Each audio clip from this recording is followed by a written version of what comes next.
Kisah misteri kali ini bercerita tentang misteri pembunuhan berantai yang terjadi di Chicago dan menewaskan 5 orang pada waktu itu. Langsung aja kita ke alur ceritanya ya. Kita profiling dulu nih para tokoh yang ada di kisah ini. Ini adalah profil dari kelima korban pembunuhan berantai yang ada di Chicago. Lucia Rossi. Dia adalah karyawan di toko perhiasan. Lalu ada Diana Perez, dia resepsionis sebuah losmen atau hotel kecil lah ya. Lalu ada Jennifer Miller, dia pedagang bunga. Dan ada seorang pelayan sebuah restoran, kita sebut aja Narto. Dan korban kelima yang bernama Sarah Christie. Sarah ini adalah pacar detektif Lawson. Sarah juga terbunuh dan menjadi korban mutilasi berantai. Detektif Lawson, dia orangnya doyan minum, cerdas, detail dalam menganalisa setiap kasus. Dan ini detektif Walker Bravo, rekan Lawson selama 18 tahun. Detektif ini pintar dan berpengalaman. Dia mengajukan pensiun dini. Sekarang menjadi penulis buku tentang kriminal dan tinggal di London. Walker ini juga sebagai perancang sistem alarm sekarang. Dia ini mantan alkoholik. Lalu ada detektif Glenn Boyd. Detektif Glenn ini adalah detektif kepolisian Skotlandia yang menangani kasus mutilasi. Dia yang menghubungi kepolisian Chicago untuk meminta detektif Lawson membantunya dalam menyelesaikan kasus mutilasi yang ada di Skotlandia. Karena Glenn ini tahu bahwa yang menangani kasus pembunuhan mutilasi berantai di Chicago 6 tahun yang lalu itu adalah detektif Lawson. Mary ini adalah istri Glenn. Hubungan mereka sangat gak harmonis karena Maria pernah ketahuan berselingkuh dengan pria lain. Apalagi saat itu Glenn dan Maria baru aja kehilangan anak sematawayangnya yang berusia 3 tahun. Inspektur Kessler, dia ini atasan dari detektif Glenn. Lalu ada Avery Thompson. Avery ini tetangga depan rumah Abigail. Orangnya kalau ngomong kasar, temperamental, dia juga sangat-sangat gak akur sama tetangga kanan kirinya. Lalu ada Colin McGregor. Dia bekerja di Atom Security. Orangnya juga temperamental. Dia ini sangat yakin dengan keyakinan yang dia anut. Abigail ini seorang wanita Yahudi berusia 35 tahun. Dia terbunuh pada tanggal 12 Maret. Lalu ada Grace Hall. Grace Hall ini wanita Katolik yang berusia 35 tahun. Dia anggota kongregasi Katolik. Dia ini mantannya Colin McGregor.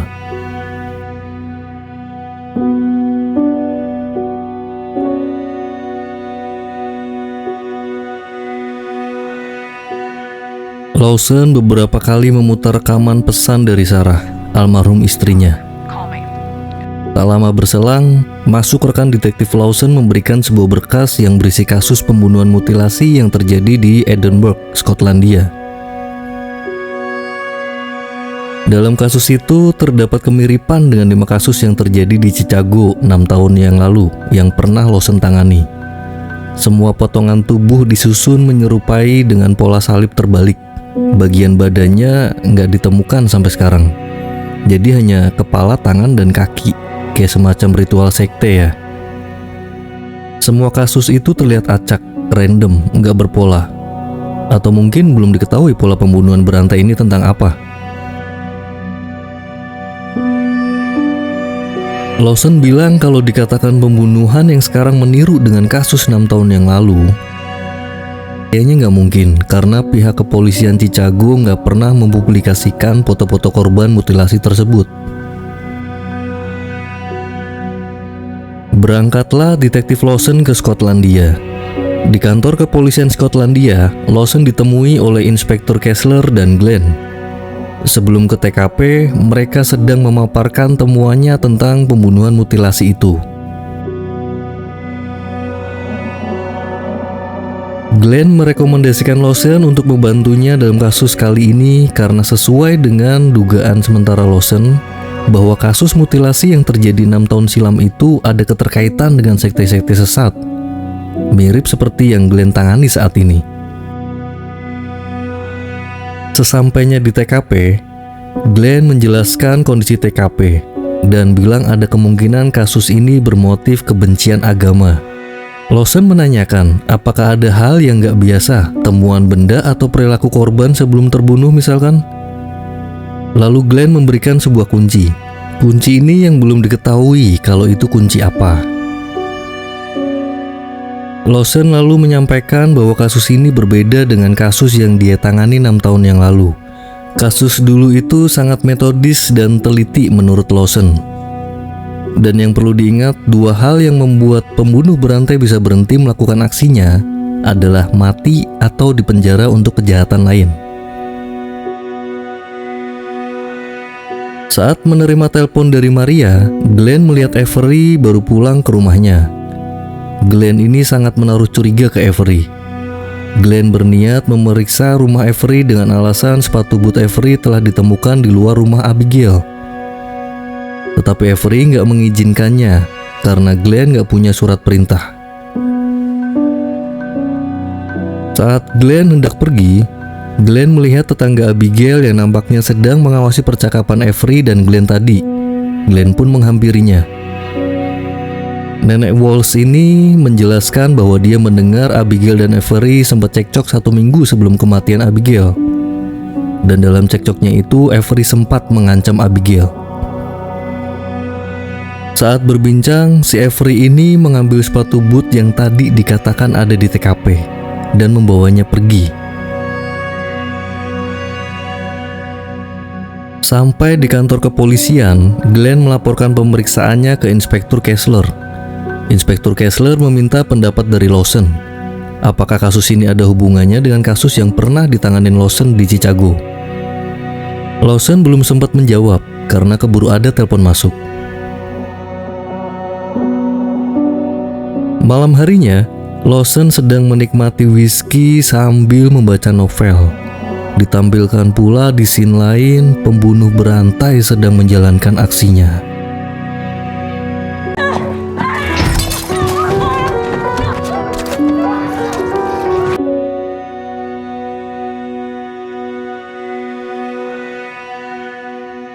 Di sini juga ditampilkan bayangan Lawson sedang berdansa dengan Sarah.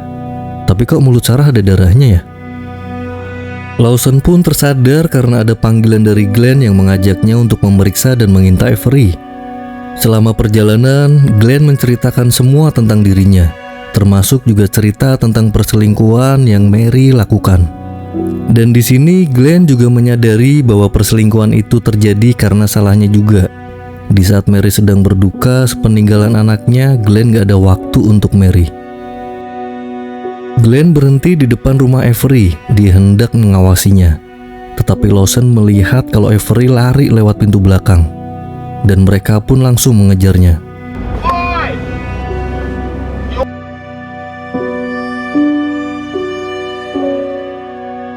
Akhirnya Avery berhasil ditangkap. Dan dia mengatakan bahwa dia punya alibi saat Abigail terbunuh. Karena dia tertangkap oleh kamera pengukur kecepatan Polantas karena dia mengebut di jalanan. Avery juga menjelaskan dia itu lari karena dia mengira kalau yang datang tadi adalah debt collector. Karena Avery telah berhutang uang ke mereka. Dan Avery juga menjelaskan kalau dia berdebat dengan Abigail karena Avery merasa terganggu dengan gonggongan anjing Abigail. Apakah alibi Avery ini kuat? Entahlah. Keesokan harinya, Glenn dan Lawson mendatangi TKP pembunuhan Grace Hall. Mereka menganalisa TKP itu. Lawson melihat kasus ini sangat jorok banget. Nggak seperti kasus 6 tahun lalu yang dia tangani di Chicago. Dan mereka mencium aroma chemical pembersih untuk membersihkan jejak yang mirip dengan di TKP Abigail terbunuh. Tetapi Lawson yang teliti dan detail ini melihat ada jejak yang sengaja ditinggalkan, yaitu jejak kaki milik seorang pria. Mendengar hal itu, Glenn lalu memeriksa jejak lain yang mungkin sengaja ditinggalkan oleh pelaku, dan ditemukan simbol Eng.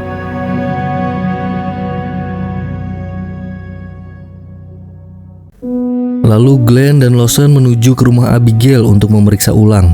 Barangkali ada pesan yang mereka lewatkan.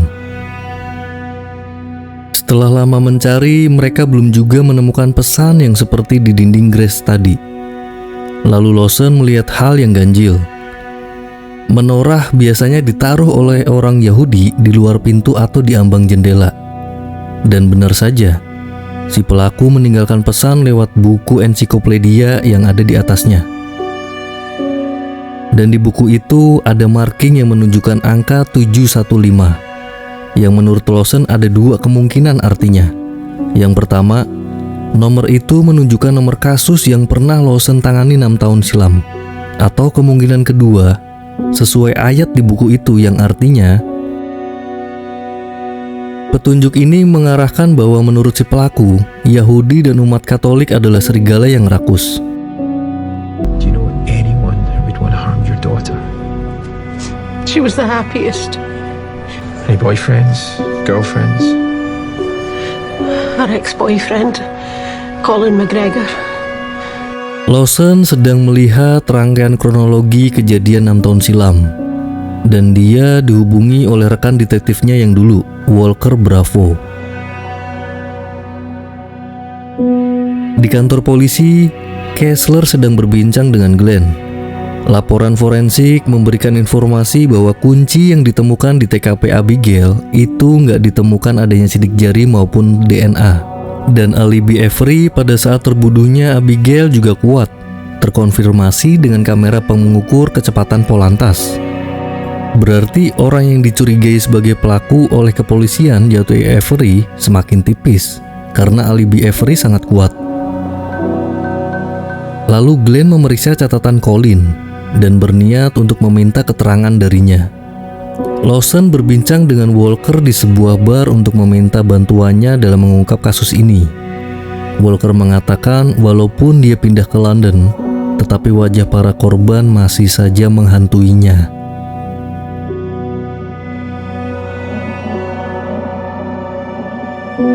Glenn pergi ke rumah Colin, tetapi Colin menolak untuk dimintai keterangan di rumahnya. Dia meminta didampingi pengacara dalam proses interogasinya. Colin mengatakan pada waktu pembunuhan itu, dia sedang bekerja di sebuah gudang di Manchester. Lawson juga nampak ikut mengamati di ruang monitoring. Saat ditanya oleh Glenn, siapakah kira-kira orang yang ingin Grace meninggal? Colin cuma bilang kalau Grace itu tersesat.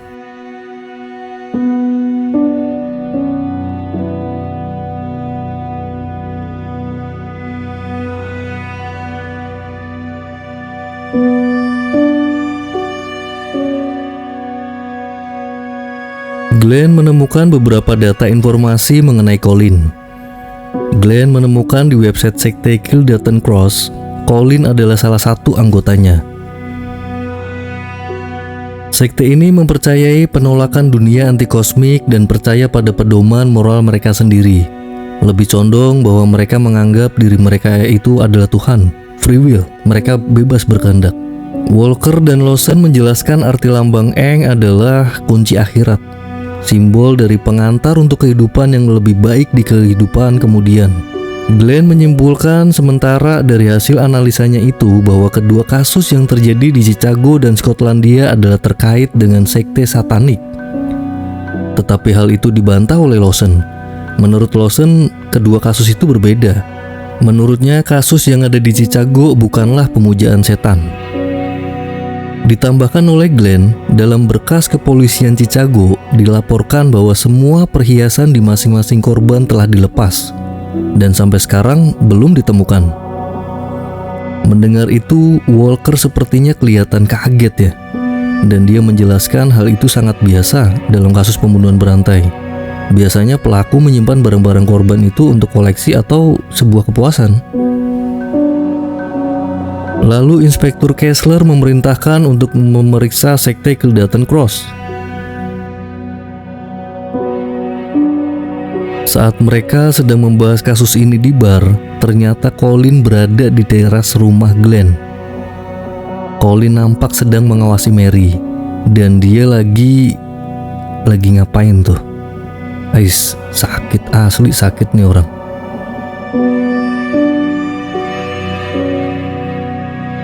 Keesokan harinya, Glenn mendatangi gereja Kildaton. Kehadirannya dihadang oleh jemaat di situ. Glenn menanyakan tentang Colin. Bapak tua ini bilang kalau Colin gak bisa menganut keyakinan mereka. Dan 6 bulan yang lalu Colin diberhentikan dari keyakinan mereka. Ketua aliran itu pun menemui Glenn dan bilang kalau mereka bukanlah aliran sesat, tapi ini hanya panggilan. Jika pertanyaan Glenn tentang Colin dan terkait tentang pembunuhan, hal itu sangat salah. Karena aliran yang dianut ini mungkin mengutuk dunia, tapi aliran ini nggak pernah ngebunuh domba, karena aliran ini bukanlah serigala. Ketua aliran ini juga menambahkan bahwa Colin tipikal jemaat yang nggak patuh.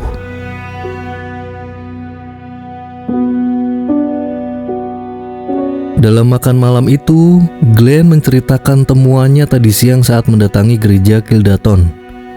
Saat Walker membantu Mary nyiapin minuman, Lawson melihat dengan penuh arti. Tatapan Lawson itu disalahartikan oleh Mary. Mary mengira tatapan Lawson itu mendiskreditkan dirinya tentang perselingkuhannya di masa lalu. Suasana itu menjadi dingin. Mary dan Glenn berbincang di kamar. Akhirnya mereka saling mengakui kesalahan masing-masing dan mencoba untuk memulai hubungan dengan lebih baik lagi. Dan mereka berencana untuk pergi ke tempat Glenn dulu melamar Mary. Di kantor, Glenn mendapatkan konfirmasi alibi Colin bahwa betul pada malam kejadian pembunuhan Grace, Colin sedang berada di Manchester pada pukul 10 malam. Dan terlihat keesokan harinya jam setengah 10 pagi. Lawson menanyakan jarak tempuh antara TKP dan Manchester, berapa lama yang harus ditempuh. Lalu Inspektur Kessler menjelaskan perjalanan Manchester ke TKP bisa ditempuh kurang lebih sekitar 3 jam kalau perjalanan malam. Lalu Glenn meminta keterangan dari Nenek Walsh. Nenek Walsh ini melihat di malam pembunuhan itu ada seorang pria yang mondar-mandir di jalan. Pria tersebut nampak membawa sebuah kotak, seperti sedang mengantar sesuatu. Dan saat diminta untuk mengingat dan menunjukkan wajah dari pria yang dia lihat, Nenek Walsh menunjuk Colin. Lalu Inspektur Kessler memerintahkan dengan segera menangkap Colin dan menurunkan tim bersenjata lengkap.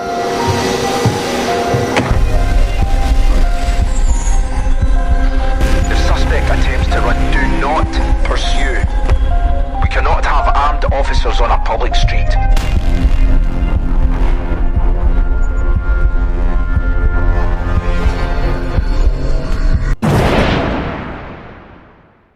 Dan Colin pun berhasil ditangkap dan dia harus bermalam di kantor polisi. Saat Glenn pulang ke rumahnya,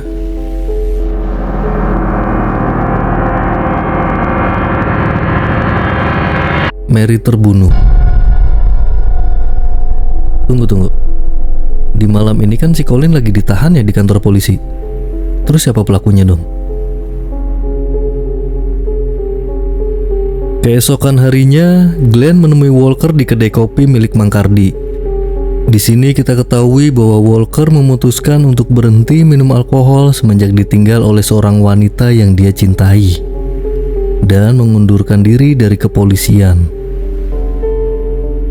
Lalu Walker menyemangati Glenn untuk melanjutkan kasus ini dan jangan pernah berhenti sampai kasus ini selesai. Walker akan membantunya, tetapi informasi apapun yang Glenn dapat, Glenn harus menginformasikannya ke Walker. Perbincangan mereka terputus karena Glenn mendapatkan telepon dari Kessler dan tim forensik. Tim forensik menginformasikan bahwa kematian Mary diperkirakan terjadi pada pukul 5 sore. Artinya, masih ada kesempatan untuk menjadikan Colin sebagai tersangkanya. Tak lama kemudian, kepolisian mendapatkan informasi telah ditemukan badan Mary di sebuah gorong-gorong. Satu lagi nih yang beda berarti ya. Kalau kasus si Cago 6 tahun yang lalu, badan si korban itu nggak ditemukan. Tapi kasus pembunuhan Mary sekarang, badannya kayaknya sengaja ditemukan deh ya. Kayak ninggalin pesan gitu ya.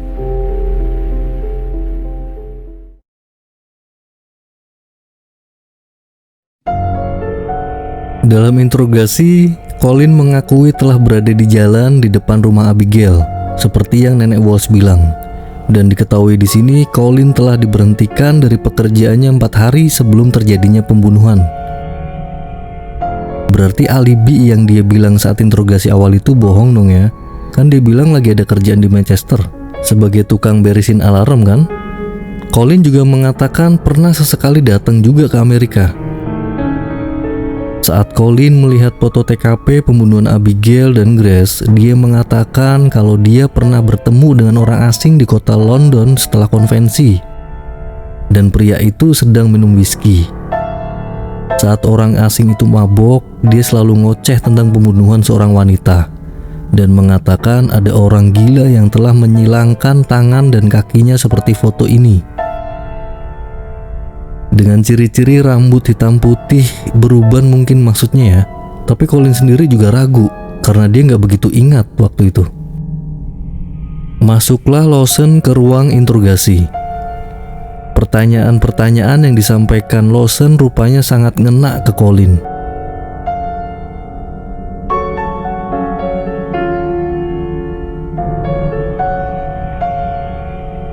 Colin pun dibebaskan karena kurangnya bukti yang dimiliki kepolisian.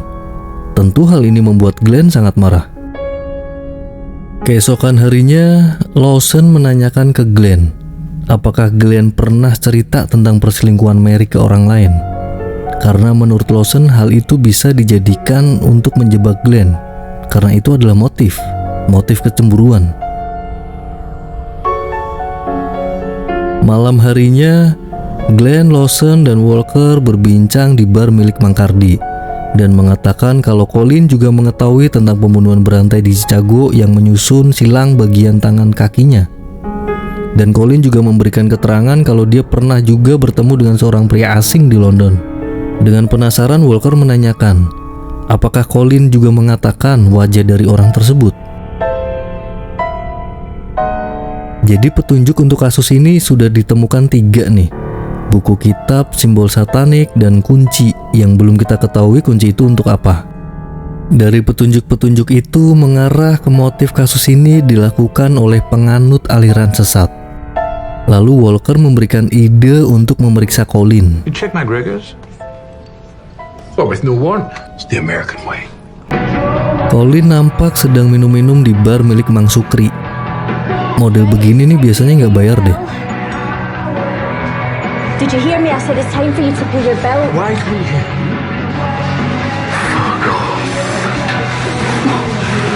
Tuh kan bener. Saat dia pipis, tiba-tiba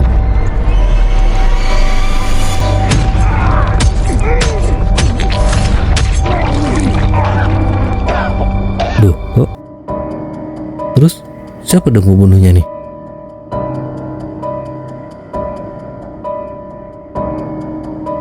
Jam 6 pagi, Glenn mendapatkan pesan dari Kessler kalau dia telah kehilangan jejak saat membuntuti Colin semalam. Lalu Glenn bergegas menuju ke rumah Colin.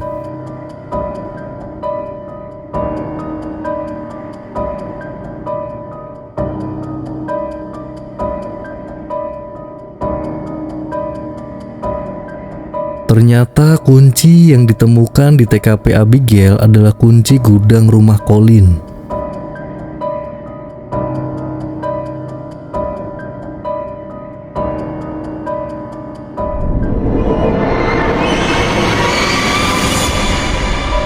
Betapa terkejutnya saya dan Glenn melihat Colin sudah disusun menyilang di tembok. Saat olah TKP, Glenn mulai menyadari bahwa motif kasus yang terjadi di Chicago dan Skotlandia itu berbeda dan dilakukan dengan cara yang berbeda pula. Jika memang itu yang terjadi, kemungkinan besar pelaku pembunuhan berantai di Chicago lah yang membunuh Colin. Lalu apa yang membuat pembunuh berantai itu ingin membunuh Colin? Lawson mengatakan mungkin Colin telah mengacaukan karya utamanya. Di ruangan yang berbeda, nampaknya Colin ini memang sudah merencanakan pembunuhan berantai seperti di Chicago dengan motif yang berbeda, yaitu motif keyakinan aliran sesatnya. Glenn menemukan sobekan kertas dan dia mengingat tentang keterangan yang diberikan Colin pada waktu interogasi, bahwa Colin pernah bertemu dengan orang asing di konvensi London. Dan Glenn heran, kenapa di mading para korban dan calon korban gak ada foto Mary. Lalu Lawson pun menjelaskan bahwa yang membunuh Mary bukanlah Colin, dan siapapun yang membunuh Mary, dia juga yang membunuh Colin. Karena dua kasus pertama itu berbeda dengan kasus pembunuhan Mary. Kalau pembunuhan Mary itu mirip atau meniru dengan kasus yang terjadi di Chicago. Mirip ini mirip motifnya atau apanya nih ya? Penasaran nih. Kayaknya mirip motifnya deh. Kan di Chicago bagian badan gak ditemukan ya. Kalau di Mary kan ditemukan ya. Ya bisa jadi kemiripan motif nih. Menurut Lawson, Glenn harus memulai menyelidikinya di tempat Colin bekerja, yaitu Atom Security. Di hotel tempat Lawson menginap, Lawson melihat foto Colin sedang bersama dengan Walker di acara konvensi London. Tak lama Walker menelpon untuk menanyakan perkembangan kasus, dan saat Lawson menanyakan apakah Walker tahu tentang Atom Security, Walker bilang nggak tahu karena dia bertemu dan berurusan dengan banyak orang. Tentu sulit untuk mengingatnya. Dan Lawson bilang kalau Colin telah terbunuh. Saat mendengar kabar itu, Walker nanya di mana posisi Lawson sekarang. Dan Walker langsung ke tempat Lawson. Lawson mengirimkan foto tadi ke Glenn. Dan Glenn teringat dengan sobekan kertas yang dia temukan di gudang milik Colin. Lalu Glenn menginformasikan ke Inspektur Kessler bahwa orang asing yang ditemui Colin di konvensi London itu adalah Walker. Disinilah teka-teki silang mendatar dan menurun terjawab.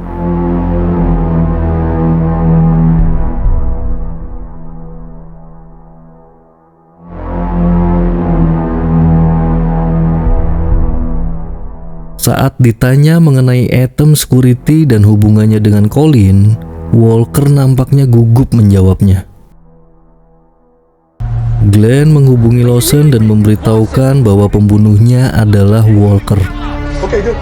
So, am I gonna see you later on? I repeat, Walker is Okay. the killer. Sure thing.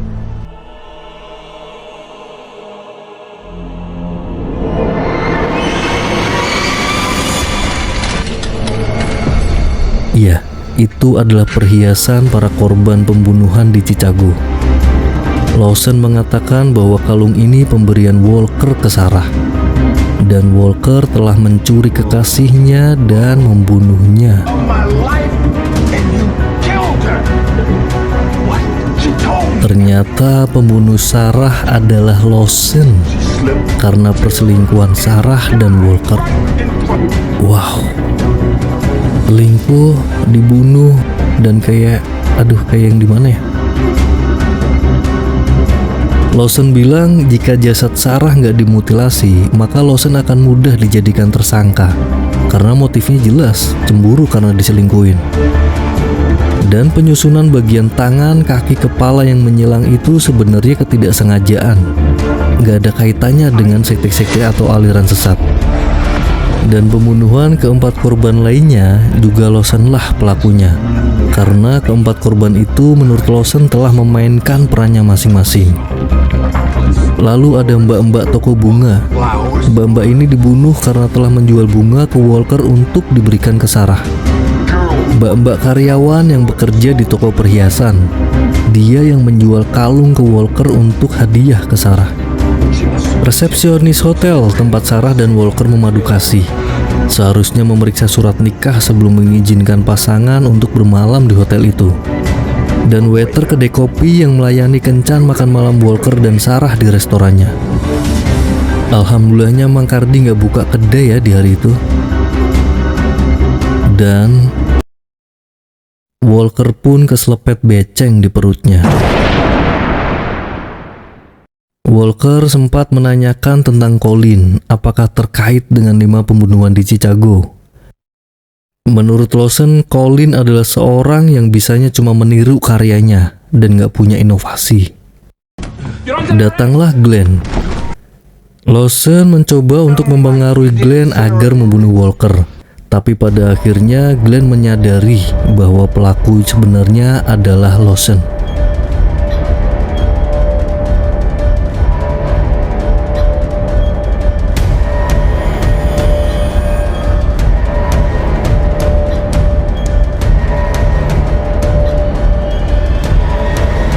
Glenn pun mengejar Lawson.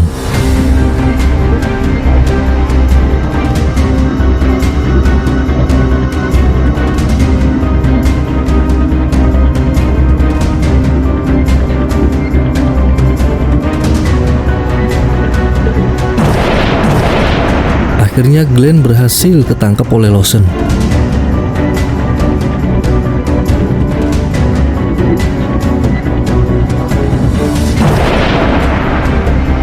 Tapi kok Lawson nggak ngebunuh Glenn ya?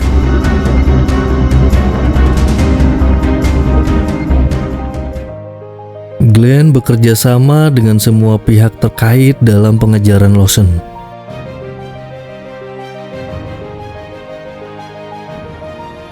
Saat seperti itu, Glenn dikabarkan bahwa kasus ini telah diambil oleh Interpol. Dan film pun tamat.